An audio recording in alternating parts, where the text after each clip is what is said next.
Hey everybody, it's Dr. Sam Robbins. Now today I want to quickly talk about irritable bowel syndrome, also known as IBS. I'll discuss the real cause of IBS, including new research. Now I've noticed over the past year, I've gotten dozens of questions about this topic, such as, what causes it? What are the symptoms? How do I know if I have it? How do I fix it? Is there a cure for it? And so forth. And it's a very important topic because IBS affects about 70 million Americans and obviously many more around the world. Surprisingly, it also affects women more than men. Now, I personally never had to deal with IBS. However, my brother and niece have and still do from time to time. And I've also had two girlfriends that have had IBS as well. So I have some indirect and personal experience with it because of this. Now, as to what it is, IBS is sometimes also referred to as irritable or a spastic colon or colitis or spastic colitis. And it is different than inflammatory bowel disease, even though at times it feels the same and has similar symptoms. Now, IBS symptoms are similar to, for example, when you eat a bad meal and thus you have excess bloating and gas, abdominal and stomach pain, cramping, excessive belching, and constipation and or diarrhea, right? But it happens throughout the day, not just with that one meal. However, for example, if I have a glass of milk, I'm 99% going to get all these symptoms at once: the gas, the stomach pain, the cramping, and the diarrhea. Now, this doesn't mean I have IBS. It just means that I shouldn't have had dairy, especially milk.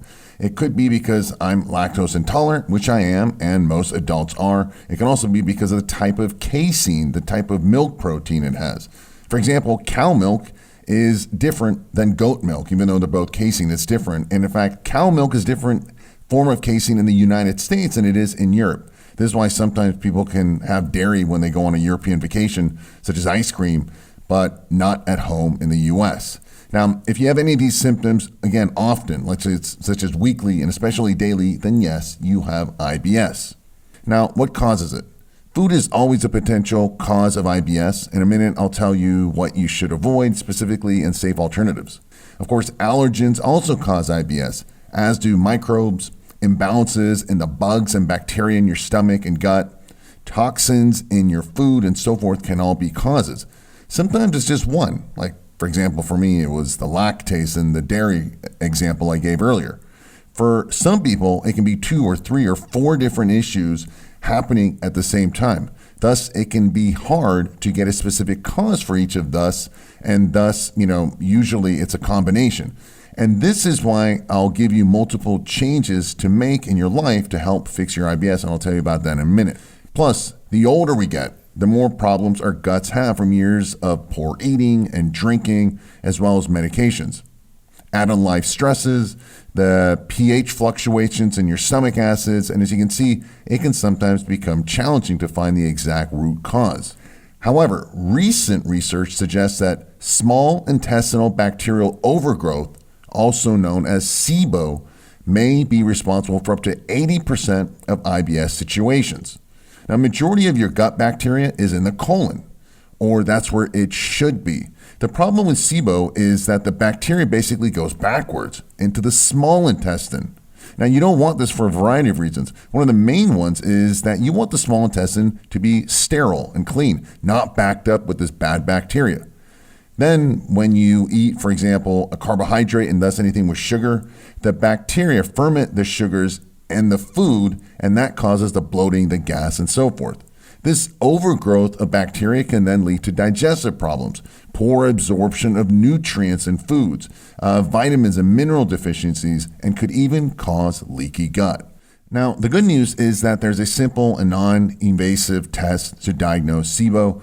You basically blow in a special instrument and your doctor measures the amount of gas that's produced. They're more specifically looking for hydrogen and methane gas. Now, the good news is that you can treat SIBO with antibiotics.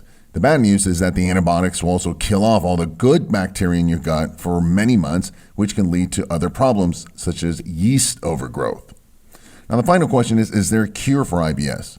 Now, there are solutions to fix SIBO as stated, which is the use of antibiotics such as Xifaxan. You can also then follow it up with an antifungal drug such as Sporanox. Of course, then we need to fix the damage made by these drugs, and I'll tell you how in a bit. However, the main question again, is there a cure for IBS?